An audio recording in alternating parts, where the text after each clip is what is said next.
ಒಬ್ಬರಿಗೆ ಒಬ್ಬರು, one another. ಅಪೊಸ್ತಲ ಕೃತ್ಯ 2ನೇ ಅಧ್ಯಾಯಕ್ಕೆ ಬರೋಣ. 2ನೇ ಅಧ್ಯಾಯದಲ್ಲಿ 41ನೇ ವಚನ ಓದ್ರಿ. 3,000 ಜನರು ಅಪೊಸ್ತಲ ಬೋಧನೆಯನ್ನ ಕೇಳುವುದರಲ್ಲಿಯೂ ಸಹೋದರರ ಅನ್ಯೋನ್ಯತೆಯಲ್ಲಿಯೂ ರೊಟ್ಟಿ ಮುರಿಯುವುದರಲ್ಲಿಯೂ ಪ್ರಾರ್ಥನೆಯಲ್ಲಿಯೂ ನಿರತರಾದರು.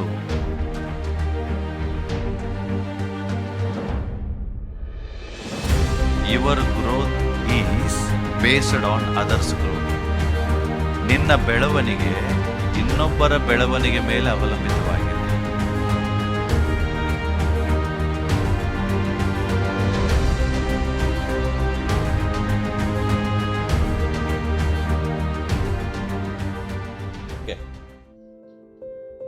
ಇವತ್ತಿನ ಸಂದೇಶದ ಶೀರ್ಷಿಕೆ ಏನಾಗಿದೆ? ಇದರ ಅರ್ಥ ಏನು? ಒಬ್ಬರ ಮೇಲೆ ಒಬ್ಬರು ಅಲ್ಲ. ಏನಿದೆ ಅರ್ಥ? ಒಬ್ಬರಿಗೊಬ್ಬರು ಅರ್ಥ ಏನು? ಒಬ್ಬರ ಮೇಲೆ ಒಬ್ಬರು ಅಲ್ಲ, ಒಬ್ಬರ ಸಂಗಡ ಒಬ್ಬರು. ಅರ್ಥ ಆಯ್ತಾ? ತಿಳ್ಕೊಡ್ರಿ. ಚರ್ಚ್ ಒಬ್ಬರಿಗೊಬ್ಬರು ಅನ್ನುವಾಗ ಇದು ಒಂದು ಸಭೆಯನ್ನು ಸೂಚಿಸ್ತದೆ. ನಿಮಗೆ ಯಾರಿಗಾದ್ರೂ ಗೊತ್ತಾ? ಇಡೀ ವಿಶ್ವದಲ್ಲಿ ನಿಮ್ಗೊಂದು ಪ್ರಶ್ನೆ ಕೇಳ್ತೇನೆ. ಒಬ್ಬರಿಗೊಬ್ಬರು ಅನ್ನೋಕ್ಕಿಂತ ಮುಂಚೆ ಒಂದು ಜನರಲ್ ನಾಲೆಜ್. ನಿಮ್ಗೆ ಗೊತ್ತಾ ಈ ವರ್ಲ್ಡ್ ಅಲ್ಲಿ ಅತಿ ದೊಡ್ಡ ಕಂಪನಿ ಯಾವುದು? ಗೊತ್ತಿರೋ ಪ್ರಕಾರ ಜಗತ್ತಿನಲ್ಲಿ ಅತಿ ದೊಡ್ಡ ಕಂಪನಿ ಹೆಸರು ಹೇಳ್ರಿ. ಗೂಗಲ್ ಅಲ್ಲಿ ಹೋಗಿ ಸರ್ಚ್ ಮಾಡ್ರಿ, ವರ್ಲ್ಡ್ ಅಲ್ಲಿ ಅತಿ ದೊಡ್ಡ ಕಂಪನಿ ಯಾವ್ದಂತ. ಬಟ್ ನಿಮಗೂ ನೋಡ್ರಿ, ಸರ್ಚ್ ಮಾಡ್ರಿ, ನೋಡು ಏನಂತ ಬಂತ? ಆಪಲ್ ಅಂತ ಬಂತ. ಆದ್ರೆ ನಾನು ನಿಮ್ಗೆ ಹೇಳ್ತೇನೆ, ಅದೆಲ್ಲ ಸುಳ್ಳು. The greatest, the largest company in the world is a church. ಗೊತ್ತಾ ನಿಮ್ಗೆ? ಇಡೀ ಜಗತ್ತಿನಲ್ಲಿ ಅತಿ ದೊಡ್ಡ ಕಂಪನಿ ಯಾವುದು ಗೊತ್ತಾ? ಚರ್ಚ್. ಹೇಗೆ? ಕಂಪನಿಯಲ್ಲಿ ಏನ್ ರೆಡಿ ಆಗ್ತದೆ? ಪ್ರಾಡಕ್ಟ್. ಚರ್ಚಲ್ಲಿ ಎಲ್ಲರಿಗೆ, ಈ ಚರ್ಚಲ್ಲಿ ಇರುವಂತ ಪ್ರಾಡಕ್ಟ್ ಇಡೀ ವಿಶ್ವದಲ್ಲೆಲ್ಲ ಕೆಲಸ ಮಾಡ್ತಾರೆ. ಈಗ ನೋಡ್ರಿ, ಆಪಲ್ ಕಂಪನಿ ಪ್ರಾಡಕ್ಟ್ ಎಲ್ಲರ ಕೈಗೆ, ಎಲ್ಲ ದೇಶದಲ್ಲಿ ಸಿಗುವುದಿಲ್ಲ ಒಂದೊಂದ್ಸಾರಿ. ಆದ್ರೆ ಚರ್ಚ್ ಎಂಬ ಕಂಪನಿಯಲ್ಲಿ ತಯಾರಾಗುವಂತ ಪ್ರಾಡಕ್ಟ್ ಇಡೀ ವಿಶ್ವದಲ್ಲೆಲ್ಲ ಇದೆ. ಅದೇ ಸುವಾರ್ತೆ ಎಂಬ ಪ್ರಾಡಕ್ಟ್. ಯಾವ ದೇಶದಲ್ಲಿ ಸುವಾರ್ತೆ ಇಲ್ಲ ಹೇಳಿ? ಯಾವ ದೇಶದಲ್ಲಿ ಸುವಾರ್ತೆ ಇಲ್ಲ? ಎಲ್ಲಾ ದೇಶದಲ್ಲಿಯೂ ಏನ್ ಸಿಗ್ತದೆ ನಿಮಗೆ? ಸುವಾರ್ತೆ ಇರ್ತದೆ. ಆಪಲ್ ಕಂಪನಿದು ಬ್ರಾಂಚ್ ಆಫೀಸ್ ಎಲ್ಲಿ ಇಲ್ವಾ? ಆದ್ರೆ ಚರ್ಚ್ದು ಬ್ರಾಂಚ್ ಆಫೀಸ್ಗಳು ಜಗತ್ತಿ ಕಡೆ ಎಲ್ಲಾ ಕಡೆನೂ ಇದೆ. ಚರ್ಚ್ ಆಫೀಸ್ ಎಲ್ಲಿಲ್ಲ ಹೇಳಿ? ಜಗತ್ತಿನ ಮೂಲೆ ಮೂಲೆಗೂ ಈ ಕಂಪನಿ ಆಫೀಸ್ಗಳು ಸಿಗ್ತಾವ ನಿಮಗೆ. ಚರ್ಚ್ ಎಂಬ ಆಫೀಸ್ ಇದೆಯಾ? ಯಾವ ದೇಶದಲ್ಲಿ ಹೇಳಿ? ಮತ್ತೆ ಇನ್ನೊಂದೇನು ಗೊತ್ತಾ? ಎಲ್ಲಾ ದೇಶದಲ್ಲಿಯೂ ಕೂಡ ರಿಟೈರ್ಮೆಂಟ್ ಪ್ಯಾಕೇಜ್ ಇರ್ತದೆ. ಎಲ್ಲ ಕಂಪನಿಗಳಿಗಿಂತ ದೊಡ್ಡ ರಿಟೈರ್ಮೆಂಟ್ ಪ್ಯಾಕೇಜ್ ಚರ್ಚ್ ಅಲ್ಲಿ ಇದೆ. ಕಂಪನಿಯಲ್ಲಿ ರಿಟೈರ್ಮೆಂಟ್ ಆದ್ರೆ ಅವನಿಗೆ 5 ವರ್ಷ ಸ್ಯಾಲರಿ ಕೊಡ್ತಾರೆ, 10 ವರ್ಷ ಸ್ಯಾಲರಿ ಕೊಡ್ತಾರೆ, ಇನ್ಶೂರೆನ್ಸ್ ಕೊಡ್ತಾರೆ, ಏನೇನೋ ಕೊಡ್ತಾರೆ. ಆದ್ರೆ ಚರ್ಚ್ ಕಂಪನಿ ಒಳಗಡೆ ನೀನು ರಿಟೈರ್ಮೆಂಟ್ ಆದ್ರೆ ಹಾಲಿಡೇ ಪ್ಯಾಕೇಜ್ ಅಂತ ಅವರು ಸಿಂಗಾಪುರಿಗೆ ಕಳಿಸ್ತಾರೆ. ಆದ್ರೆ ಚರ್ಚ್ ನಿಮ್ಮನ್ನು ಪರಲೋಕಕ್ಕೆ ಕಳಿಸ್ತಾರೆ. ಹೌದಲ್ಲ? ರಿಟೈರ್ಮೆಂಟ್ ಚರ್ಚ್ ಎಲ್ಲಿ ಕಳಿಸ್ತದೆ? ಪರಲೋಕ. ಹೌದಾ? ಖರ್ಚಿಲ್ಲ, ದುಡ್ಡಿಲ್ಲ, enjoyment, full enjoyment, life long enjoyment. ಇದು ರಿಟೈರ್ಮೆಂಟ್ ಪ್ಯಾಕೇಜ್ ಎಲ್ಲಿ ಸಿಗುತ್ತೆ? ಚರ್ಚ್ ಅಲ್ಲಿ ಸಿಗುತ್ತೆ. ಹಾಗಾಗಿ ಆದ್ರೆ ಇದು ರಿಟೈರ್ಮೆಂಟ್ ಆಗೋ ತನಕ ನಿಮಗೆ ಒಂದು ಜವಾಬ್ದಾರಿ ಇದೆ. ನಮ್ಮೆಲ್ಲರಿಗೂ ಏನಿದೆ? ಒಂದು ಜವಾಬ್ದಾರಿ ಇದೆ. ಅದೇ ಏನಂದ್ರೆ ನಾವೆಲ್ಲರೂ ಒಬ್ಬರ ಸಂಗಡ ಒಬ್ಬರು ಐಕ್ಯವಾಗಿರೋದು. ಇದೊಂದೇ ದ ಗ್ರೇಟೆಸ್ಟ್ ರೆಸ್ಪಾನ್ಸಿಬಿಲಿಟಿ. ಕರ್ತನು ನಮಗೆ ಲಾಸ್ಟ್ ಪ್ರೇಯರ್ ಮಾಡುವಾಗ ಕೊಟ್ಟೋದ್ರು, ತಂದೆಯೇ, ನಾನು ನೀನು ಹೇಗೆ ಒಂದಾಗಿದ್ದೇವೋ ಹಾಗೆ ಇವರು ಏನಾಗಿರ್ಲಿ. ಯಾರು? ನಾವು. ಇದು ಕರ್ತನು ನಮಗೆ ಹೇಳಿಕೊಟ್ಟಂಥದ್ದು. ಕರ್ತನು ಬರೋ ತನಕ, ನಮ್ಮ ಉಸಿರಿರೋ ತನಕ, ನಮಗೆ ರಿಟೈರ್ಮೆಂಟ್ ಆಗೋ ತನಕ. ನಮ್ಮ ರಿಟೈರ್ಮೆಂಟ್ ಯಾವಾಗ ಆಗ್ತದೆ? ನಾವು ಮರಣ ಹೊಂದಿದಾಗಲೇ ನಮ್ಗೆ ರಿಟೈರ್ಮೆಂಟ್. ಅಲ್ಲಿ ತನಕ ಎಲ್ಲ ಬೆನಿಫಿಟ್ಗಳು ಸಿಗ್ತವೆ. ಹೌದಾ? ಎಲ್ಲ ಬೆನಿಫಿಟ್ಗಳು. ಅದಕ್ಕೆ ಇದು ಗ್ರೇಟೆಸ್ಟ್ ಕಂಪನಿ. ಬೇರೆ ಕಂಪನಿಗೆಲ್ಲ 60 ವರ್ಷ ಆದ್ಮೇಲೆ ಮನೆ ಕಳಿಸ್ತಾರೆ, ಇಲ್ಲಿ ಮನೆಗಿಲ್ಲ. ಸಾಯೋ ತನಕನೂ ಈ ಕಂಪನಿಯಲ್ಲಿ ಇರ್ಬೋದು. ಕರೆಕ್ಟಾ? ಹಾಗಾಗಿ ನಮಗೆ ದೇವರು ಕೊಟ್ಟಂತ ಗ್ರೇಟೆಸ್ಟ್ ರೆಸ್ಪಾನ್ಸಿಬಿಲಿಟಿ ಏನು? ನಾವೆಲ್ಲರೂ ಐಕ್ಯವಾಗಿರಬೇಕು, ಒಬ್ಬರ ಸಂಗಡ ಒಬ್ಬರು ಇರಬೇಕು. ಬೈಬಲ್ ಅಲ್ಲಿ ಫಸ್ಟ್ ಟೈಮ್ ಅಪೊಸ್ತಲ ಕೃತ್ಯದಲ್ಲಿ ಚರ್ಚ್ ಸ್ಟಾರ್ಟ್ ಆಯ್ತು. ಅಪೊಸ್ತಲ ಕೃತ್ಯ 2ನೇ ಅಧ್ಯಾಯಕ್ಕೆ ಬರೋಣ. ಫಸ್ಟ್ ಟೈಮ್ ಸಭೆ ಸ್ಟಾರ್ಟ್ ಆದಾಗ 2ನೇ ಅಧ್ಯಾಯದಲ್ಲಿ 41ನೇ ವಚನ ಓದ್ರಿ. First time okay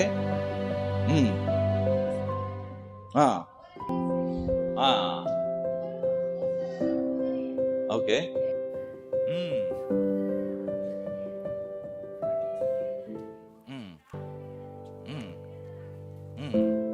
C first time ಸಭೆ ಸ್ಟಾರ್ಟ್ ಆದಾಗ ಎಷ್ಟು ಜನ ಇದ್ರಿ? ಅರ್ಥ ಮಾಡ್ಕೊಡ್ರಿ.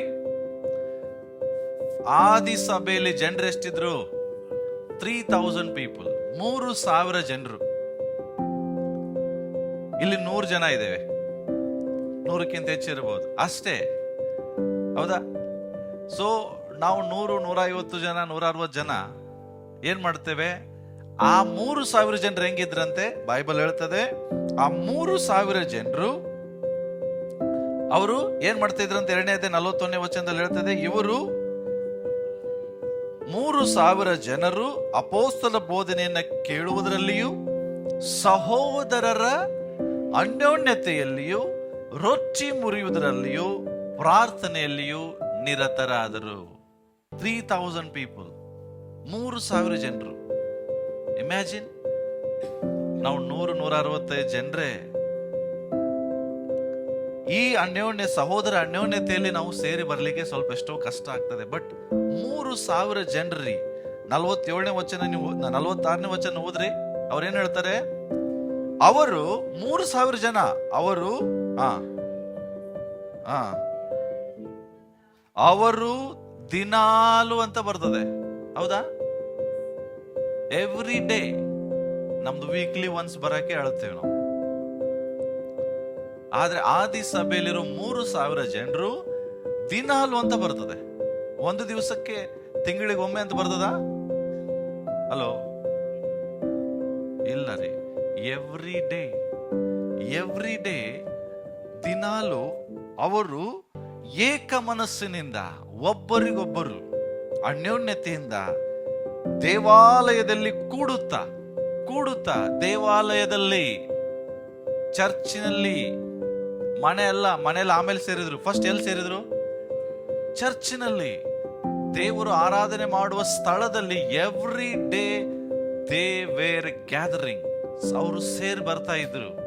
ಇವತ್ತು ವೀಕ್ಲಿ ಒನ್ಸ್ ಕೂಡ ನಾವು ಸೇರಿ ಬರುವಾಗ ಮನಸ್ಸು ಮಾಡೋದಿಲ್ಲ. ಸಹೋದರೊಟ್ಟಿಗೆ ಕೂಡಿ ದೇವರನ್ನ ಆರಾಧನೆ ಮಾಡಲಿಕ್ಕೆ ನಮಗೆ ಸಮಯ ಸಾಕಾಗ್ತಿಲ್ಲ. ಇವತ್ತು ಕೂಡ ನೋಡ್ರಿ, ನೆಕ್ಸ್ಟ್ ಭಾನುವಾರ ಕರ್ತನ ಮೇಜು, ಇಲ್ಲಿ ಸ್ಥಳ ಹಿಡಿಯಲಾರಷ್ಟು ಜನರು ಬರ್ತಾರೆ. ಹೌದಲ್ಲ? ಆದ್ರೆ ಇವತ್ತೆಲ್ಲಿ ಹೋಗಿದ್ದಾರೆ? ಬಿಕಾಸ್ ಅವರಿಗೆ ಸಹೋದರ ಸ್ನೇಹಕ್ಕಿಂತ, ಸಭೆಯಲ್ಲಿ ಸಿಗುವ ಅನ್ಯೋನ್ಯತೆಗಿಂತ ಲೋಕದಲ್ಲಿ ಸಿಗುವಂತ ಸಂತೋಷ, ಸುಖ ಅವರಿಗೆ ಇಂಪಾರ್ಟೆಂಟ್. ಬಟ್ ಆದಿ ಸಭೆಯವರು ಲೋಕದಲ್ಲಿ ಸಿಗುವ ಸಂತೋಷ, ಸುಖಕ್ಕಿಂತ ಸಭೆಯಲ್ಲಿ ಸಿಗುವ ಸಹೋದರ ಅನ್ಯೋನ್ಯತೆ ಅವರಿಗೆ ಇಂಪಾರ್ಟೆಂಟ್ ಆಗಿದೆ. ಅದಕ್ಕಾಗಿ ಎವ್ರಿ ಡೇ ಅಂತ ಬರ್ತದೆ. ದೇವಾಲಯದಲ್ಲಿ ಕೂಡುತ್ತಾ, ಮನೆಗಳಲ್ಲಿ ರೊಟ್ಟೆ ಮುರಿಯುತ್ತಾ, ಹೆಂಗಿದ್ದಂತೆ ಉಲ್ಲಾಸದಿಂದ, ಸರಳ ಹೃದಯದಿಂದ ಊಟ ಮಾಡುತ್ತಾ ಇದ್ರು. ಹಲೋ, ಉಲ್ಲಾಸದಿಂದ ಇದ್ರು, ಸಂತೋಷದಿಂದ ಇದ್ರು. ಇವತ್ತು ಆ ಸಂತೋಷ ಸಭೆಯ ಜನರಲ್ಲಿ ಕಳೆದೋಗಿದೆ. ಸಂತೋಷ ಕಳ್ಕೊಂಡಿದ್ದೇವೆ. ಯಾಕೆಂದ್ರೆ ಲೋಕದ ಒತ್ತಡ. ದೇವರು ನಮ್ಮನ್ನ ಕರೆದಿದ್ದೆ ನಾವೆಲ್ಲರೂ ಸೇರಿ ಉಲ್ಲಾಸ ಪಡಬೇಕು, ಕರ್ತನಲ್ಲಿ ಸಂತೋಷ ಪಡಬೇಕು, ಒಬ್ಬರ ಸಂಗಡ ಒಬ್ಬರು ಬೆರಿಬೇಕು, ಒಬ್ಬರ ಸಂಗಡ ಒಬ್ಬರು ಪ್ರೀತಿಸಬೇಕು. ಸೊ ಈ ಒಂದು ವಿಷಯಕ್ಕಾಗಿ ನಾವು ನೋಡ್ತೇವೆ, ಇವರು ದೇವರನ್ನ ಕೊಂಡಾಡುವರಾಗಿಯೂ ಜನರೆಲ್ಲರ ದಯೆಯನ್ನು ಹೊಂದುವರಾಗಿಯೂ ಇದ್ದರು. ಇದಕ್ಕೋಸ್ಕರ ಕರ್ತನು ರಕ್ಷಣೆ ಮಾರ್ಗದಲ್ಲಿರುವ ಜನರನ್ನ ದಿನಾಲು, ಸಂಡೆಗೆ ಒಂದ್ಸರಿ ಅಂತ ಬರೋದಿಲ್ಲ. ಇಮೇಜ್ ಆದಿ ಸಭೆಯವರು 3,000 ಜನ ಎವ್ರಿ ಡೇ ದೇವಾಲಯದಲ್ಲಿ ಕೂಡಿ ಬರುದು. It's not an ordinary job, it's not a joke. ಹೌದಾ? ಇವತ್ತು ನಮಗ್ ಬರ್ಲಿಕ್ಕೆ ಆಗ್ತದ ಎವ್ರಿ ಡೇ ಕರೆದ್ರೆ? Can we? No. Same procedure Paul Yonggi Cho ಚರ್ಚಲ್ಲಿದೆ ಸೌತ್ ಕೊರಿಯಾದಲ್ಲಿ. ಎವ್ರಿ ಡೇ ಮಾರ್ನಿಂಗ್, ನೀವು ಈಗಲೂ ಸಹ ನೋಡ್ರಿ, ವಿಶ್ವದಲ್ಲಿ ಅತಿ ದೊಡ್ಡ ಸಭೆ every day morning around 5 o'clock they were gathering still. ಬೆಳಗ್ಗೆ 5 ಗಂಟೆ ಜಾವದಲ್ಲಿ ಸಾವಿರಾರು ಜನರು ಈಗಲೂ ಸಹ ಅಲ್ಲಿ ಕೂಡಿ ಬರ್ತಾರೆ. ಎವ್ರಿ ಡೇ ಬೆಳಗ್ಗೆ 5 ಗಂಟೆಗಿಂತ ಬೆಳಗ್ಗೆ 7 ಗಂಟೆವರೆಗೂ ಕೂಡಿ ಪ್ರಾರ್ಥನೆ ಮಾಡಿ ಅವರವ್ರ ಕೆಲಸಕ್ಕೆ ಅವರು ಹೋಗ್ತಾರೆ.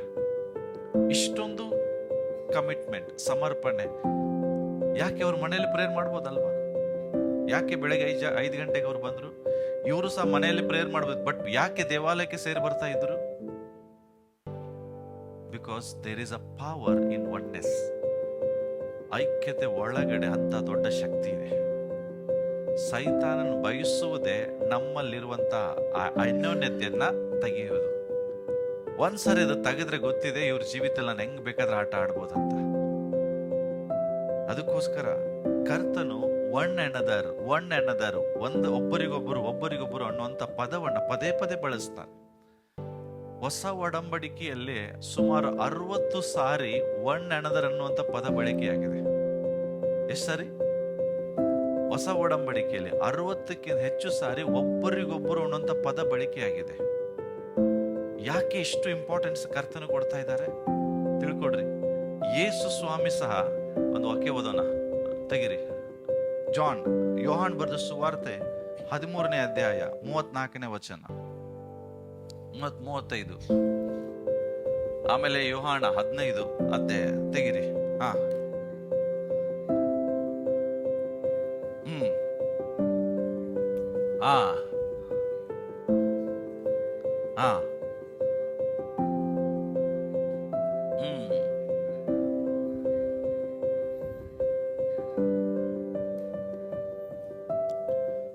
ಈ ಒಂದು ವಚನದಲ್ಲಿ 3 ಸಾರಿ ಸ್ವಾಮಿ ಪದ ಬಳಸ್ತಾರೆ. ಯಾವುದು?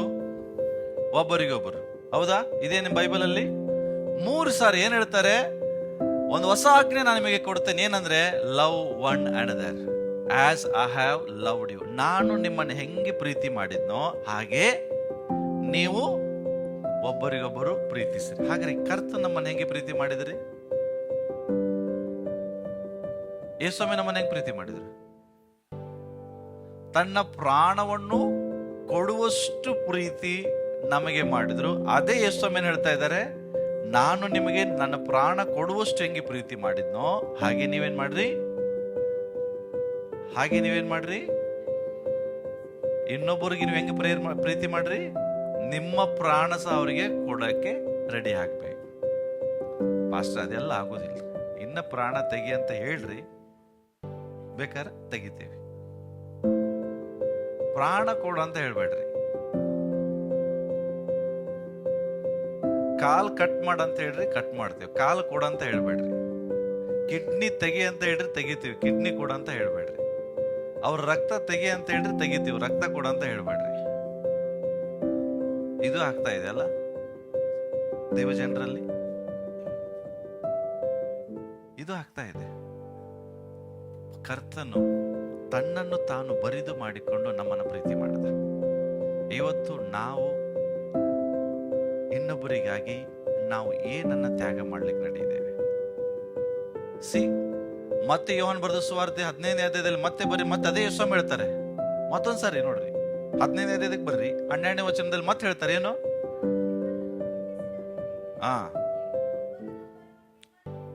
ಒಬ್ಬರನ್ನೊಬ್ಬರು ಮತ್ತೆ 17 ವಚನ ಓದು ಅದರಲ್ಲಿ.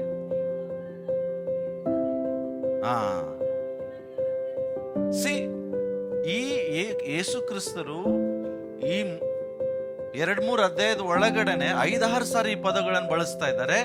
ನೀವು ಒಬ್ಬರಿಗೊಬ್ಬರು ಪ್ರೀತಿಸಬೇಕು, ಇದು ನಾನು ನಿಮಗೆ ಕೊಡುವಂತ ಆಜ್ಞೆ. ಒಬ್ಬರಿಗೊಬ್ಬರು ಪ್ರೀತಿಸಬೇಕು, ಇದು ನಾನು ನಿಮಗೆ ಕೊಡುವಂತ ಆಜ್ಞೆ. ನೀವು ಇನ್ನೊಬ್ಬರನ್ನ ಪ್ರೀತಿಸಿದರೆ ಜನರು ಸಹ ನಿಮ್ಮನ್ನ ಹೇಳ್ತಾರೆ, ನೀವು ನನ್ನ ಶಿಷ್ಯರು. ಇವತ್ತು ಎಲ್ಲಿದೆ ಕರ್ತನ ಶಿಷ್ಯರಂತ ಜನ? ನಮಗೆ ಯಾವಾಗ ಹೇಳ್ತಾರೆ? ನಮಗೆ ಅವರ ಮೇಲೆ ಪ್ರೀತಿ ಇದ್ದಾಗ ಜನ ಹೇಳ್ಬೇಕ್ರಿ, ಅರೆ ಇವರು ಇಷ್ಟು ಪ್ರೀತಿ ಮಾಡ್ತಾರೆ, ಒಬ್ಬರಿಗೊಬ್ರು ಇಷ್ಟು ಅನ್ಯೋನ್ಯತೆಯಲ್ಲಿದ್ದಾರೆ. ಆ ಅನ್ಯೋನ್ಯತೆ ಬಗ್ಗೆ ಜನರು ಸಾಕ್ಷಿ ಹೇಳ್ತಾರೆ. ಇವತ್ತು ಯಾರಿಗಾದ್ರೂ ಕೇಳ್ರಿ, ಇಡೀ ಜಗತ್ತಿನಲ್ಲಿ ಬಹಳ ಐಕ್ಯತೆ ಯಾರಿಗಿದೆ ಅಂತ ಕೇಳ್ರಿ, ಯಾರ ಹೆಸರು ಹೇಳ್ತಾರೆ? ಯಾರ ಹೆಸರು ಹೇಳ್ತಾರೆ? ಕ್ರಿಶ್ಚಿಯನ್ ಹೆಸರು ಹೇಳ್ತಾರ? ಹೇಳ್ತಾರೆ ಕ್ರಿಶ್ಚಿಯನ್ ಹೆಸರು? ಮುಸ್ಲಿಮ್ಸ್ ಹೆಸರು ಹೇಳ್ತಾರೆ? ಗೊತ್ತಾ ನಿಮಗೆ? ಒಬ್ಬ ಮನುಷ್ಯನಿಗೆ ಸಮಸ್ಯೆ ಆಗಲಿ ಎಲ್ಲ ಮುಸ್ಲಿಮರಲ್ಲಿ ಕೂಡಿ ಬಿಡ್ತಾರೆ. ಯಾಕೆ? ಅವ್ರಿಗೂ ಐಕ್ಯತೆ ಬಗ್ಗೆ ಅವರಿಗೆ ಬಹಳ ಪ್ರಾಮುಖ್ಯವಾಗಿ ಕೊಡ್ತಾರೆ. ಅವರು ತನ್ನ ಸಹೋದರನ ಬಿಟ್ಟು ಕೊಡುವುದೇ ಇಲ್ಲ. ಆದ್ರೆ ಇವತ್ತು ಕ್ರೈಸ್ತ ಸಹೋದರನ ಒಬ್ಬನ್ನ ಹೊಡಿತಾ ಇದ್ರೆ ಇನ್ನೊಬ್ಬ ಏನ್ ಮಾಡ್ಬಿಡ್ತಾನೆ? ಕೂಡ್ಬಿಡ್ತೀರಾ ಹೋಗಿ? ನೋ. ಪೊಲೀಸ್ ಬಂದು ಒಬ್ಬರನ್ನ ಎಳ್ಕೊಂಡ್ಬಿಟ್ರೆ ಆಯ್ತು, ಕಾಣದಂಗೆ ಇನ್ನೊಬ್ರು ಎಸ್ಕೇಪ್ ಆಗ್ಬಿಡ್ತಾರೆ. ಕರೆಕ್ಟಾ? ಪೊಲೀಸ್ ಬಂದು ಪಾಸ್ಟ್ಗೆ ಅರೆಸ್ಟ್ ಮಾಡ್ರಿ, ಏನ್ ಮಾಡ್ತೀರಿ? ನಮ್ಮನ್ನು ಹಿಡಿತಾರೆ ಅಂತೇಳಿ ಆ ಕಡೆ ಈ ಕಡೆ ಡೋರಲ್ಲಿ ಎಸ್ಕೇಪ್. ಆದ್ರೆ ಈ ಸಮಸ್ಯೆ ಮುಸ್ಲಿಮರಲ್ಲಿಲ್ಲ. ಒಬ್ಬ ಹಿಡಿದ್ರೆ ಇಡೀ ಜನರು ಒಂದಾಗ್ತಾರೆ. ಒಬ್ಬಂಗೆ ಯಾರಾದ್ರೂ ಮುಟ್ಟಿದ್ರೆ ಬೇರೆ ಎಲ್ಲಾ ಜನರು ಅಲ್ಲಿ ಬಂದು ಗ್ಯಾದರ್ ಆಗ್ತಾರೆ. ನಾನು ಹೇಳ್ತಾ ಇರೋದು ಹೊಡಿ ಬಡಿಯೋದಕ್ಕಲ್ಲ. ನಮ್ಮಲ್ಲಿ ಎಲ್ಲಿದೆ? ಜನರು ನಮ್ಗೆ ಹೇಳ್ಬೋದಾ, ಇವರು ಕ್ರಿಶ್ಚಿಯನ್ರಪ್ಪ, ಇವ್ರು ಮುಟ್ಟಬೇಡ್ರಿ, ಇವರೆಲ್ಲರೂ ಒಂದಾಗಿರ್ತಾರೆ. ನಾನು ಹೇಳ್ತಾ ಇಲ್ಲ, ಇದು ನನ್ನ ಆಸೆ ಅಲ್ಲ, ಇದು ಕರ್ತನಾದ ಯೇಸು ಕ್ರಿಸ್ತನ ಆಸೆ. ಇವರು ಒಂದಾಗಿರ್ಬೇಕು, ಇವರು ಒಂದಾಗಿರ್ಬೇಕು. ಅದಕ್ಕೋಸ್ಕರ 3-4 ಸಾರಿ ಯೇಸು ಕ್ರಿಸ್ತರು ಈ ಪದವನ್ನು ಬಳಸ್ತಾ ಇದ್ದಾರೆ, ಇವರು ಒಂದಾಗಿರ್ಲಿ. ಯಾಕೆ ಯೇಸು ಸ್ವಾಮಿ ಒಂದಾಗಿರ್ಲಿ ಅಂತ ಹೇಳ್ತಾ ಇದ್ದಾರೆ ನಿಮಗೆ ಗೊತ್ತಾ? ನಾವು ನೀವು ಒಂದಾಗಿದ್ರೆ ಏನಾಗ್ತದೆ ಅನ್ನುವಂತ 1-2-3 ವಿಷಯ ಹೇಳಿ ನಾನು ಮುಗಿಸ್ತೇನೆ. ಆ ಐಕ್ಯತೆ ಮೂಲಕ ಏನ್ ನಡೀತದೆ? ಫಸ್ಟ್ ವಿಚಾರ ಬರ್ಕೊಳ್ರಿ. ನಾನು ನೀನು ಒಂದಾಗಿದ್ರೆ, ನನ್ನಲ್ಲಿ ಐಕ್ಯತೆ ಇದ್ರೆ, ಆ ಐಕ್ಯತೆ ದೇವರಿಗೆ ಮಹಿಮೆ ತರ್ತದೆ. ಹಾಡ್ತಿರಲ್ಲ ನೀವು, ಏನಂತ? ದೇವರೇ ಎಲ್ಲಾ ಮಹಿಮೆ ನಿನಗೆ, ಎಲ್ಲಾ ಘನತೆ ನಿನಗೆ. ಹಾಡಾಡೋದಿಲ್ಲ, ಪ್ರಾರ್ಥನೆ ಮಾಡೋದಿಲ್ಲ, ದೇವರೇ ಎಲ್ಲ ಮಹಿಮೆ ನಾನು ನಿನಗೆ ಸಲ್ಲಿಸ್ತೇನೆ. ಬಟ್ ನೀನು ಹೇಳುವಾಗ ದೇವರಿಗೆ ಮಹಿಮೆ ಆಗಲ್ಲ. ನಿಜವಾದ ಮಹಿಮೆ ಯಾವಾಗ ಆಗ್ತದೆ ಗೊತ್ತಾ? ನೀವು ಒಂದಾಗಿರುವಾಗ, ನೀವು ಅಲ್ಲಿ ಅನ್ಯೋನ್ಯತೆ ಇರುವಾಗ. ನೀವು ಯೋಹಾನ್ ಬರೆದ ಸುವಾರ್ತೆ ಓದಿದ್ರೆ, ಯಾವುದು 13ನೇ ಅಧ್ಯಾಯದಲ್ಲಿ 31ನೇ ವಚನ, ಅದೇ 34ನೇ ವಚನ ಓದಿದ್ರಲ್ಲ, ಅದ್ರ ಮೇಲೆ ಏನ್ ಹೇಳ್ತದೆ ಗೊತ್ತಾ? 31ನೇ ವಚನದಿಂದ ಯೋಹಾನ್ ಬರೆದ ಸುವಾರ್ತೆ 13ನೇ ಅಧ್ಯಾಯ 34-35 ಹೊಸ ಆಜ್ಞೆ ಕೊಡ್ತೇನೆ ಅಂತ ಯೇಸು ಹೇಳ್ತಾರೆ. ಬಟ್ ಅದ್ರ ಮೇಲಿಂದ ನೀವು ಓದ್ತಾ ಬರ್ರಿ.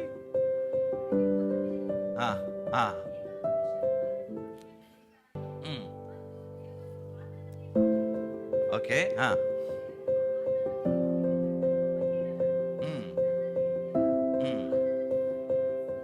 ತಿಳ್ಕೊಡ್ರಿ, ಯೇಸು ಸ್ವಾಮಿ ಎದ್ರ ಬಗ್ಗೆ ಮಾತಾಡ್ತಾರೆ? ಆಜ್ಞೆ ಕೊಡೋಕ್ಕಿಂತ ಮುಂಚೆ ಮಹಿಮೆ ಬಗ್ಗೆ ಮಾತಾಡ್ತಾ ಇದ್ದಾರೆ. ಎದ್ರ ಬಗ್ಗೆ ರೀ? ಜೋರಾಗಿ ಹೇಳ್ರಿ. ಯಾರ ಬಗ್ಗೆ? ಮಹಿಮೆ ಬಗ್ಗೆ. ಏನ್ ಹೇಳ್ತಾ ಇದ್ದಾರೆ ಯೇಸು ಸ್ವಾಮಿ? ತಂದೆಯೇ, ನಾನು ನಿನ್ನಲ್ಲಿ ಮಹಿಮೆ ಹೊಂದಿದ್ದೇನೆ, ನೀನು ನನ್ನಲ್ಲಿ ಮಹಿಮೆ ಹೊಂದಿದ್ದಿ, ಹಾಗೆ ನಾವಿಬ್ಬರು ಇವರಲ್ಲಿ ಮಹಿಮೆ ಹೊಂದಬೇಕು ಅಂತ ಹೇಳಿ ಇವರಿಗೆ ನಾನು ಒಂದು ಹೊಸ ಆಜ್ಞೆ ಕೊಡ್ತೇನೆ. ಏನದು? ನೀವು ಒಬ್ಬರಿಗೊಬ್ಬರು ಪ್ರೀತಿಸಬೇಕು. ಅದರ ಅರ್ಥ ಏನು? ನಿಮಗೆ ನಿಜವಾಗಿ ಆಸೆ ಇದೆಯಾ ನಿಮ್ಮ ಮೂಲಕ ದೇವರಿಗೆ ಮಹಿಮೆ ಆಗ್ಬೇಕಂತ? ನಿಜವಾಗಿ ಆಸೆ ಇದೆಯಾ? ಹಾಗಾದ್ರೆ ದೇವರು ಕೊಡುವಂತ ಹೊಸ ಆಜ್ಞೆಯನ್ನ ಪಾಲಿಸ್ರಿ. ಏನು? ಒಬ್ಬರನ್ನೊಬ್ಬರು ಕರ್ತನು ನಮ್ಮನ್ನು ಹೆಂಗೆ ಪ್ರೀತಿ ಮಾಡಿದ್ರೆ ಹಂಗೆ ಪ್ರೀತಿಸ್ರಿ. ಆವಾಗ ಏನಾಗತ್ತೆ? ನಿಮ್ಮ ಮೂಲಕ ದೇವರಿಗೆ ಮಹಿಮೆ ಆಗ್ತದೆ. ನಾನು ಒಂದು ಹೇಳಿ, ನಿಮಗೆ ಯಾರಾದ್ರ ಬಗ್ಗೆ ಸ್ವಲ್ಪ ಆದರೂ ದ್ವೇಷ ಇದ್ರೆ ಖಂಡಿತವಾಗಿ ಹೇಳ್ತೇನೆ, ನಿಮಗೆ ನಿಮ್ಮ ಮೂಲಕ ದೇವರಿಗೆ ಎಂದಿಗೂ ಮಹಿಮೆ ಆಗಲ್ಲ. ಅದರ್ಥ ಏನು? ನಾನು ಇದ್ದೇ ವೇಸ್ಟ್ ಅಂತ. ನಾನು ಇರುವುದೇ ಎದಕ್ಕಾಗಿ?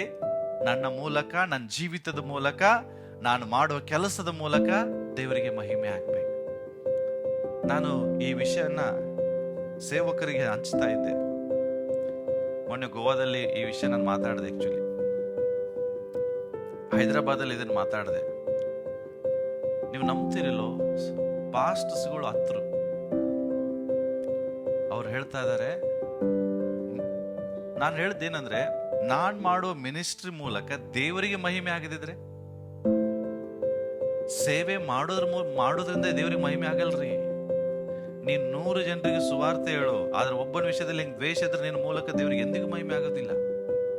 ನಾನು ಕಷ್ಟಪಟ್ಟು ಟ್ರಾವೆಲ್ ಮಾಡಿ ಎಲ್ಲ ಕಡೆ ಮಿನಿಸ್ಟ್ರಿ ಮಾಡಿ, ಯಾರಾದ್ರೂ ವಿಷಯದಲ್ಲಿ ನನಗೆ ಅನ್ಯೋನ್ಯತೆ ಅಂದ್ರೆ ದ್ವೇಷದ ಮನೋಭಾವನೆ ಇದ್ರೆ ಹೆಂಗೆ ದೇವ್ರ ಮಹಿಮೆ ಆಗ್ತದೆ? ಈಗ ಇಲ್ಲಿರುವಂತ ನಮ್ಮ ಮಂದೆ ವಿಷಯದಲ್ಲಿ ನನಗೆ ಒಬ್ಬರ ಮೇಲಾದ್ರೂ ದ್ವೇಷ ಇದ್ರೆ, ನಾನು ಪಾಸ್ಟರ್ ಆದ್ಮೇಲೆ ನನ್ನ ಮೂಲಕ ದೇವರಿಗೆ ಏನಾಗಲ್ಲ, ಮಹಿಮೆ ಆಗಲ್ಲ. ಹಾಗೆ ನೀವು ಕೂಡ ದೇವರ ಸೇವೆಯಲ್ಲಿ ಸೇವೆ ಮಾಡುವಂತ ಯಾಜಕ ವರ್ಗದವರು. ನೀವು ಕರ್ತನಿಗೆ ಏನೆಲ್ಲ ಮಾಡ್ತೀರಿ?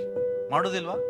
ಎಷ್ಟೋ ಜನರು ಕರ್ತನಿಗಾಗಿ ತ್ಯಾಗ ಮಾಡ್ತೀರಿ, ಕರ್ತನಿಗಾಗಿ ಸಹಾಯ ಮಾಡ್ತೀರಿ, ಕರ್ತನ ಸೇವೆಗಾಗಿ ಎಷ್ಟೋ ಕೆಲಸ ಕಾರ್ಯಗಳನ್ನ ಮಾಡ್ತೀರಿ. ಬಟ್ ಎಲ್ಲ ಮಾಡಿ ದೇವರಿಗೆ ಮಹಿಮೆ ಆಗದಿದ್ರೆ ವ್ಯರ್ಥ ಅಲ್ರಿ, ವೇಸ್ಟ್. ಈಗ ನೋಡ್ರಿ, ಫಾರ್ ಎಕ್ಸಾಂಪಲ್, ಯಾರೋ ಒಬ್ಬ ವ್ಯಕ್ತಿಯನ್ನು ಮೆಚ್ಚಿಸ್ಬೇಕಂತೇಳಿ, ಗಂಡನನ್ನ ಹೆಂಡತಿ ಮೆಚ್ಚಿಸ್ಬೇಕಂತೇಳಿ ಗಂಡ ಬರುವಾಗ ಒಳ್ಳೊಳ್ಳೆ ಅಡಿಗೆ ಮಾಡ್ತಾಳೆ, ಎಲ್ಲವನ್ನ ಪ್ರಯಾಸ ಪಡ್ತಾಳೆ. ಇವಳೆಲ್ಲ ಮಾಡಿದ ಮೇಲೂ ಗಂಡನಿಗೆ ಖುಷಿನೇ ಆಗ್ಲಿಲ್ಲ ಅಂದ್ರೆ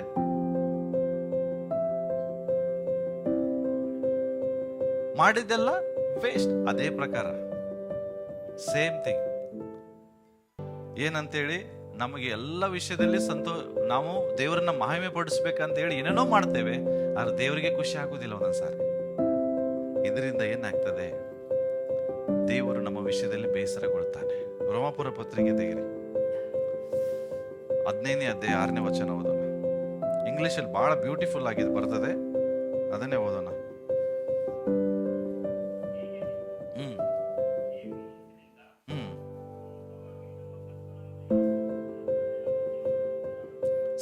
ಇಂಗ್ಲಿಷಲ್ಲಿ ಬಹಳ ಬ್ಯೂಟಿಫುಲ್ ಆಗಿ ಬರ್ತದೆ, ಅದಕ್ಕೆ ನಾನು ಇಂಗ್ಲಿಷ್ ಓದ್ತೇನೆ ನೋಡ್ರಿ. With one mind and one voice you may glorify the god. ಅಂದ್ರೆ ಏನು? ಒಂದೇ ಮನಸ್ಸು ನಿಮ್ಮಲ್ಲಿದ್ರೆ, ಒಂದೇ ಸ್ವರದಲ್ಲಿ ನೀವು ಇದ್ರೆ, ನಿಮ್ಮ ಮಾತು ಸಹ ಒಂದೇ ಆಗಿದ್ರೆ ಅದ್ರ ಮೂಲಕ ಏನಾಗ್ತದಂತೆ?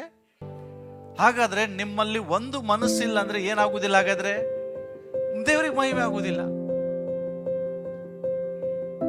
ಈಸಿ.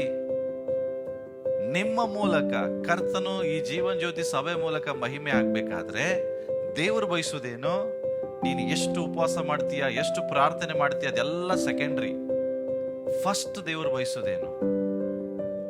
ಅವರು ಪ್ರಾರ್ಥನೆ ಮಾಡುವಾಗ ಮೊದಲು ವಚನ ಬರೆದವರು ಏಕ ಮನಸ್ಸಿನಿಂದ ಪ್ರೇಯರ್ ಮಾಡ್ತಿದ್ರು.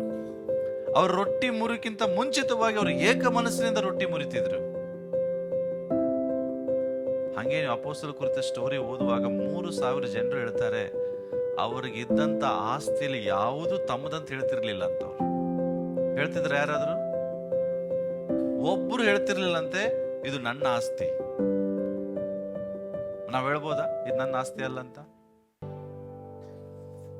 ಸಾಧ್ಯನಾ ನಮ್ಗೆ ಹೇಳಲಿಕ್ಕೆ? ಬೈಬಲ್ ನೀವು ಓದಿ, ನಾನು ಸುಳ್ಳು ಹೇಳೋದಿಲ್ಲ. ಆ 3,000 ಜನರು ತಮಗಿರುವಂತ ಆಸ್ತಿ, ಮನೆ ಹೊಲ ಯಾವುದು ಸಹ ಅವ್ರು ಏನ್ ಹೇಳ್ತಿದ್ರಂತೆ? ತಮ್ಮದಂತ ಹೇಳ್ತಿರ್ಲಿಲ್ಲಂತೆ. ಅದು ಸಭೆದು. ಸಭೆಗೆ ಅವಶ್ಯಕತೆ ಬಿದ್ದಾಗ ಅದನ್ನ ಮಾರಿ ಸಭೆಯ ಜನರ ಅವಶ್ಯಕತೆಗಳು ನೀಗುವುದಕ್ಕಾಗಿ ಅಪೊಸ್ತಲರ ಪಾದದಲ್ಲಿ ತಂದು ಇಡ್ತಿದ್ರಂತೆ. ಇಷ್ಟು ಅನ್ಯೋನ್ಯತೆ ಆದಿ ಸಭೆಯಲ್ಲಿತ್ತು. ಬಟ್ ಆ ಅನ್ಯೋನ್ಯತೆ ಇವತ್ತು ಹಾಳಾಗಿದೆ. ಇನ್ನೊಬ್ಬರು ಆಸ್ತಿ ಬೇಕಾದ್ರೆ ಹೊಡ್ಕೋತಾರೆ ಸಭೆಗಳಲ್ಲಿ, ಆದ್ರೆ ಕರ್ತನಿಗಾಗಿ ಸಭೆಗಾಗಿ ಏನು ಮಾಡೋದಿಲ್ಲ. ನಿನ್ನಲ್ಲಿ ಒಂದು ಮನಸ್ಸು ಇದ್ರೆ ದೇವರಿಗೆ ಮಹಿಮೆ ಆಗ್ತದಂತ ಬೈಬಲ್ ಹೇಳ್ತದೆ. With one mind one voice you may glorify God. ಒಂದು ಮನಸ್ಸು, ಒಂದು ಧ್ವನಿ ನಿಮ್ಮಲ್ಲಿದ್ರೆ, ಒಂದು ಮಾತು ನಿಮ್ಮಲ್ಲಿದ್ರೆ, ಖಂಡಿತವಾಗಿ ದೇವರು ಈ ಸಭೆ ಮೂಲಕ, ನಿನ್ನ ಮೂಲಕ ದೇವರಿಗೆ ಅತ್ಯಧಿಕವಾದ ಮಹಿಮೆ ಆಗ್ತದೆ. ಇನ್ನೊಂದು ಓದೋಣ, ಯೋಹಾನ ಬರೆದ ಸುವಾರ್ತೆ 17ನೇ ಅಧ್ಯಾಯದಲ್ಲಿ ಯೇಸು ಕ್ರಿಸ್ತರು ಇದನ್ನೇ ಮಾತು ಹೇಳ್ತಾರೆ. 22ನೇ ವಚನ ಓದ್ರಿ.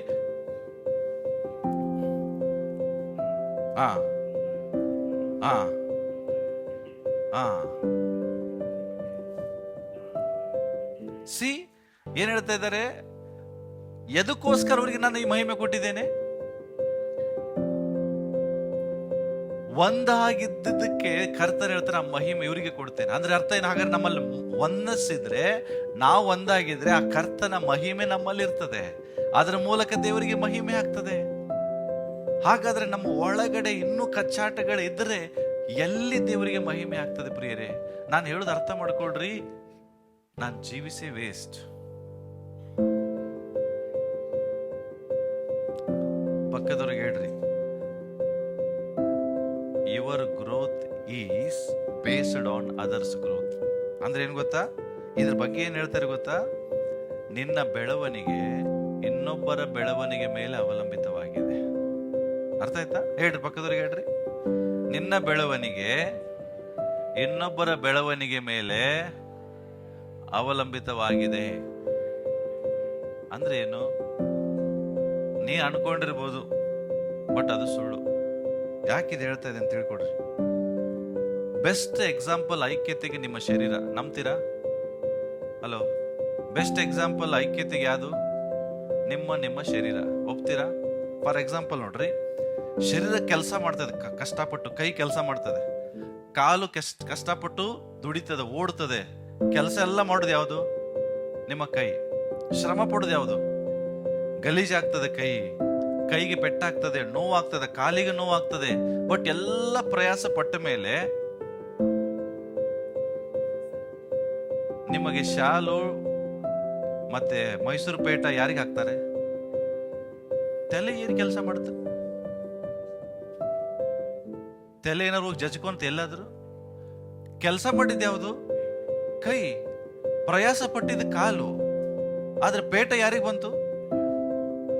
ಅವ ಕೈ ಏನಂತದೆ?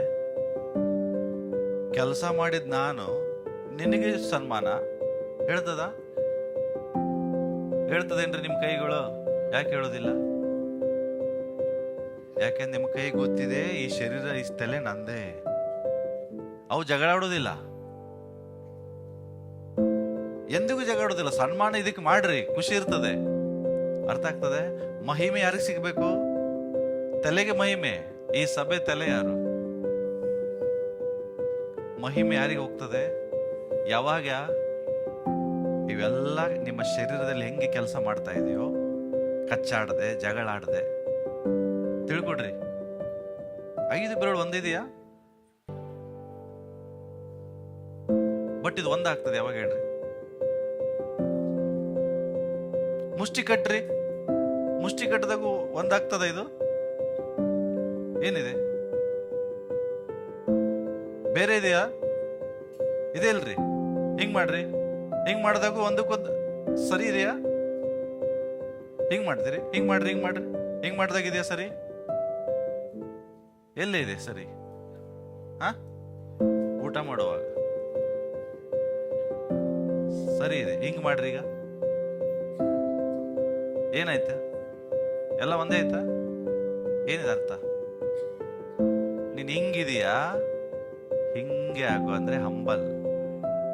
ಏನು? ನೀನ್ ಹಿಂಗಿದೀಯಲ್ಲ, ನೀನ್ ಎಲ್ಲ ಒಂದೇ ಆಗ್ಬೇಕಂದ್ರೆ ಫಸ್ಟ್ ತಗ್ಗಿಸಿ. ಹಂಬಲ್ ಆದಾಗ ಏನೈತಿ? ಎಲ್ಲ ಒಂದಾಯ್ತಾ? ಈಗ ನೋಡ್ರಿ, ಯಾವ್ದಾರು ಹೆಚ್ಚು ಕಮ್ಮಿ ಇದೆಯಾ ನೋಡ್ರಿ, ಅನಿಸ್ತದ? ಯಾವ್ದು ಹೆಚ್ಚು ಕಮ್ಮಿ ಇಲ್ಲ. ಬಟ್ ಇದು ಯಾವಾಗ ಆಯ್ತು ಹಿಂಗೆ? ಕೆಲವರು ಬಹಳ ಹೈಟ್ ಅಂದ್ರೆ ಬಹಳ ಶ್ರೀಮಂತರಿದ್ದೀರಿ, ಕೆಲವರು ಬಹಳ ಜ್ಞಾನಿಗಳಿದ್ದೀರಿ, ಬಹಳ ತಿಳುವಳಿಕೆ ಉಳ್ಳವರಿದ್ದೀರಿ, ಕೆಲವರು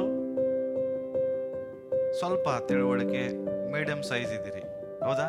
ಇನ್ನು ಕೆಲವರಿಗೆ ಅಧಿಕಾರ ಇರ್ಬೋದು, ಒಳ್ಳೊಳ್ಳೆ ಸ್ಥಾನಮಾನದಲ್ಲಿರ್ಬೋದು, ಟೀಚರ್ಗಳಾಗಿರ್ಬೋದು, ಪ್ರೊಫೆಸರ್ಗಳಾಗಿರ್ಬೋದು, ರಾಜಕೀಯದಲ್ಲಿರ್ಬೋದು. ಕೆಲವರು ಬಲಹೀನರಾಗಿರ್ಬೋದು, ಏನಿಲ್ಲ ಇರೋರು. ಕೆಲವರು ಲೋಹಿತ್ನಂಗೆ ದಪ್ಪಾಗಿರ್ಬೋದು. ಆದ್ರೆ ಅಂದ್ರೆ ದಪ್ಪ ಅಂದ್ರೆ ಶಕ್ತಿ, ಪವರ್ ಶರೀರದಲ್ಲಿ ಒಂದು ಹೊಡೆದ್ರೆ ಮುಗೀತು ಅಂತ. ನೀವು ಹಿಂಗೂ ಇರಬಹುದು. ಆದ್ರೆ ಸಭೆಗೆ ಬಂದಾಗ ನೀವೆಲ್ಲ ಏನಾಗ್ಬೇಕು? ಹಿಂಗೆ ಆಗ್ಬೇಕು. ಇದು ದೇವರು ಬಯಸೋದು. ಕ್ರಿಸ್ತನಲ್ಲಿ ನೀವೆಲ್ಲ ಈ ತರ ಆಗ್ಬೇಕು.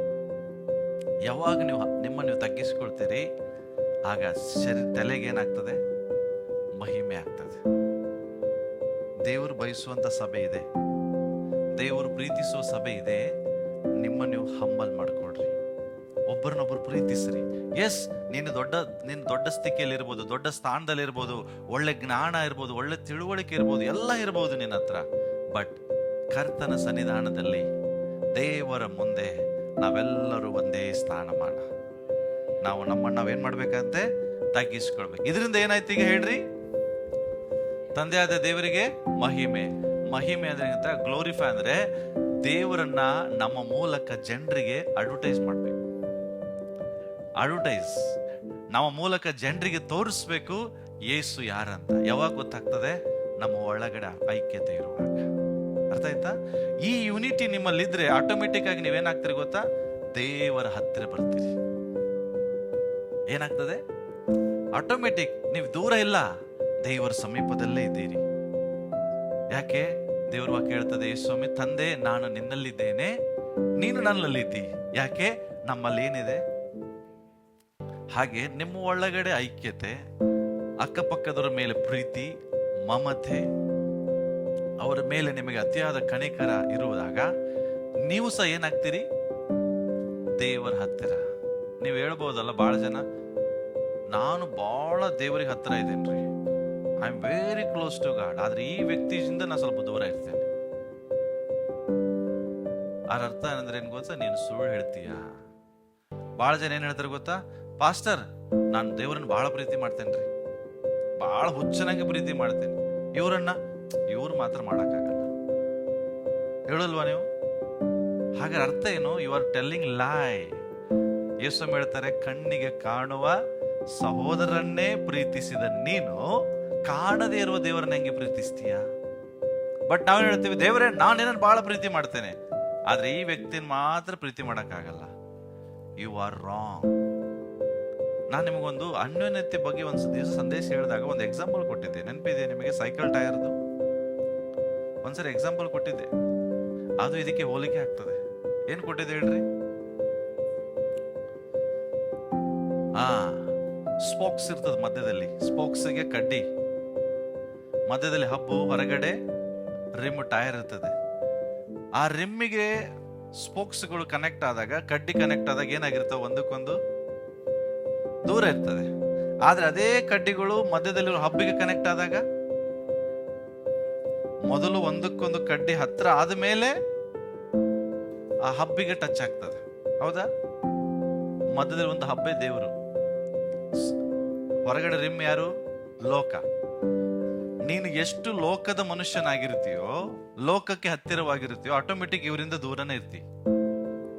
ಆದ್ರೆ ನೀನ್ ಎಷ್ಟು ದೇವ್ರ ಹತ್ರ ಬರ್ತಿರ್ತೀಯೋ, ಮೊದಲು ಇವ್ರ ಹತ್ರ ಬಂದು ಆಮೇಲೆ ದೇವ್ರಿಗೆ ಹತ್ರ ಆಗ್ತೀಯ.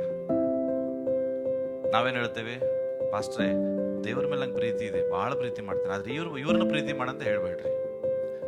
ನಾನು ಹೇಳೋದೇನ್ ಗೊತ್ತಾ? ನೀನ್ ಈ ಮಾತನ್ನ ಪರಲೋಕದಲ್ಲಿ ಹೇಳ್ತೀರಾ? ಈ ಮಾತನ್ನ ಪರಲೋಕದಲ್ಲಿ ಹೇಳಿಕ್ ಆಗ್ತದ ನಿಮ್ಗೆ? ಸಾಧ್ಯನಾ? ಯೇಸು ಸ್ವಾಮಿಗೆ ಹೇಳ್ಬೋದಾ? ಯೇಸು ಸ್ವಾಮಿ, ನಾನ್ ಬಂದ ಸ್ಥಳಕ್ಕೆ ಇವ್ ಬರಂಗಿಲ್ಲ, ಹೆಂಗೆ ಹೇಳಕ್ಕಾಗ್ತದೆ? ನೋ. ಸೊ ಹಾಗಾಗಿ ನಾನು ಹೇಳೋದೇನಂದ್ರೆ, ದೇವರು ಬಯಸುವಂತ ಐಕ್ಯತೆಯಲ್ಲಿ ನಾವು ಜೀವಿಸಬೇಕು.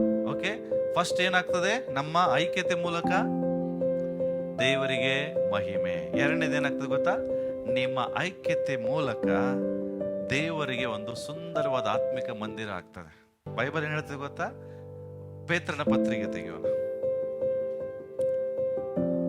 ಬೇಗ. 1 ಪೇತ್ರ 2:5 ಓದ್ರಿ. 1 ಪೇತ್ರ 2:5.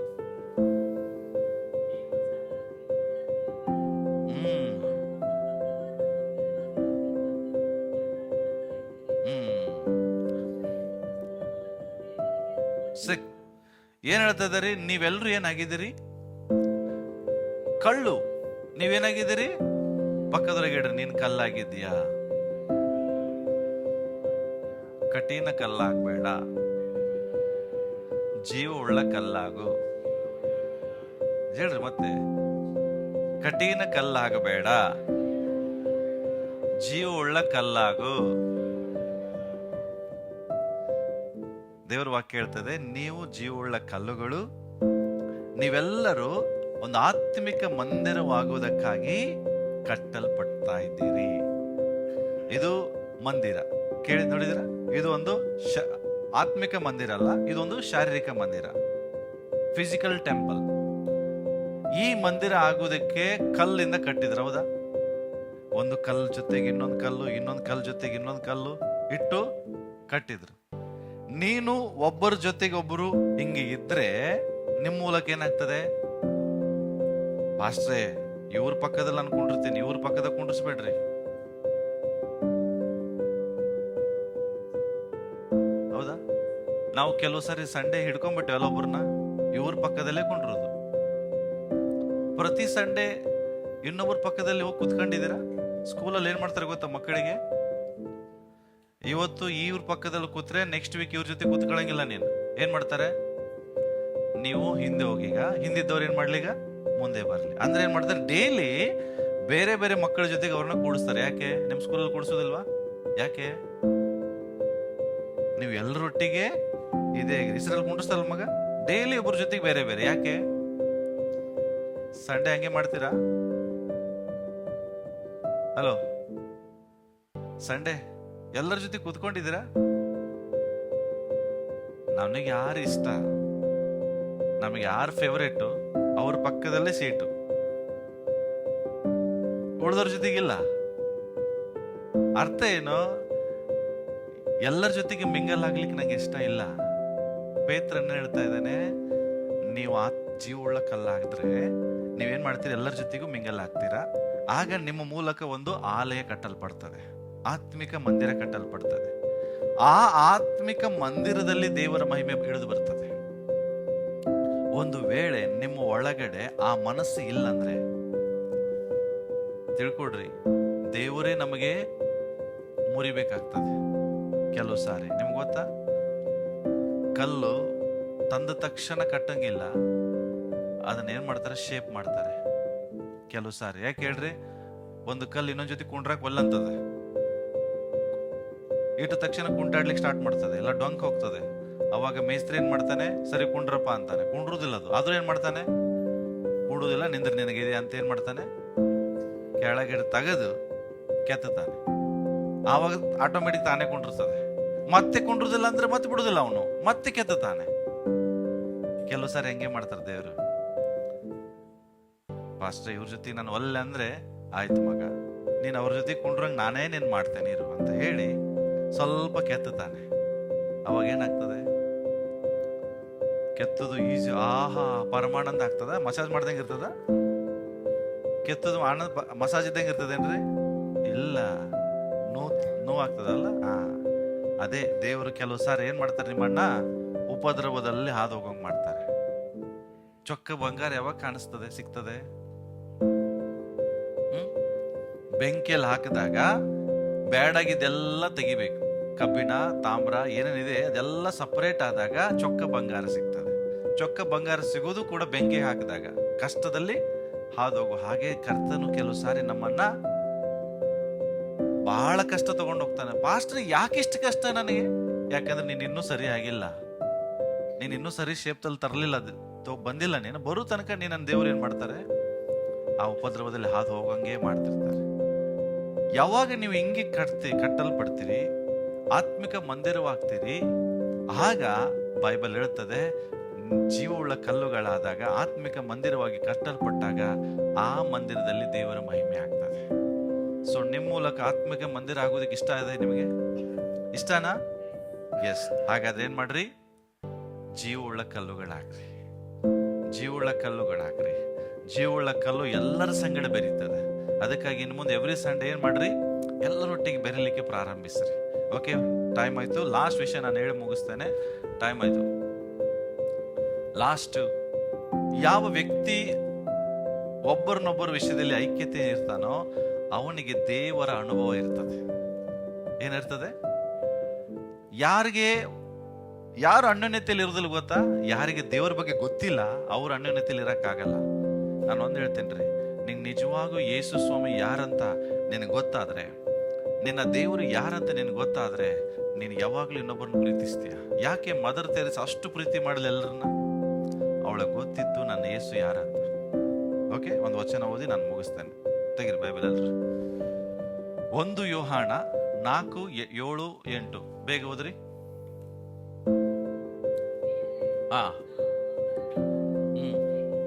ಏನ್ ಹೇಳೋಣ? ಜೋರಾಗಿ ಹೇಳ್ರಿ ಎಲ್ರು.